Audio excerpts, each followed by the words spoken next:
Hey everyone, I'm Michael Ogden with CU Times, and this is Pro Pulse, your weekly check-in with the CU Times newsroom, what we published, what we're thinking about, what we're working on, and maybe what you should pay attention to for the rest of this week. We got kind of a little bit of everything this week, from what, like regulation, payments, and of course, AI. And as I do, I'm going to share my screen. Let's go over to the Pro News tab because I have a few things I want to show you. First of all, let me move my screen over here. Oh yeah, this. I spent some time kind of digging around. I came back, I was in Arkansas for a couple of days over the weekend, and I came back. I had a little bit of time to do some research on NCUA and some new filings they had. And I found one thing that was very interesting. This number, it really jumped out to me, 1.26 million hours. That is the estimated annual compliance burden credit unions are facing from just four existing NCUA information collections. Now, to be clear, these aren't new regulations, but when we talk about regulatory burden in the abstract, I think numbers like this really help put it into perspective.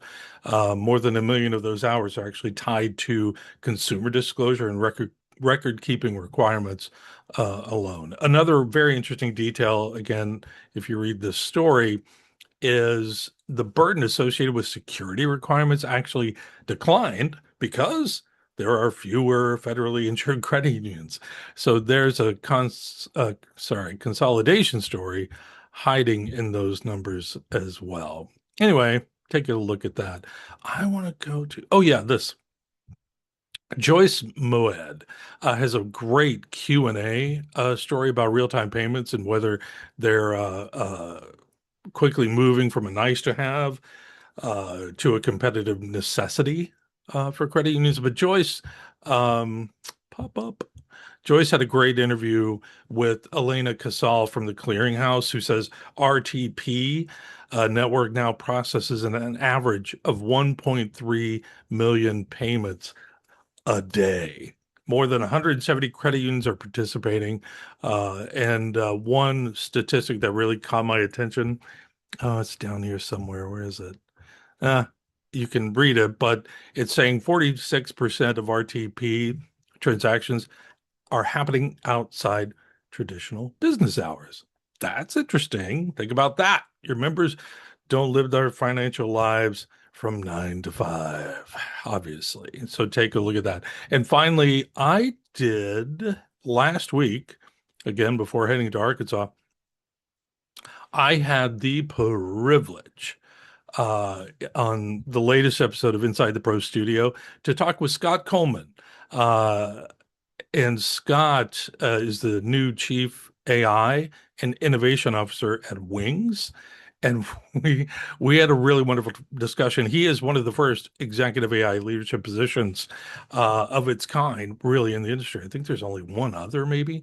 But one of my biggest takeaways from this fun conversation we did live was that Scott's argument that credit unions need to stop thinking about AI simply as a technology or efficiency project, but start with the member instead and what problems we're solving.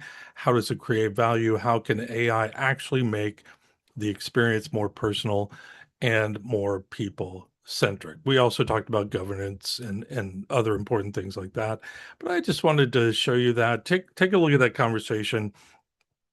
It was a really, really good time. Scott was great up in Minnesota there. I guess that's about it. Lots happening around here as we're sliding into August, if you can believe that. But there is an update coming potentially today. On the Jackson area federal credit union fraud case. That's coming from Peter Strozniak. He's been working on that.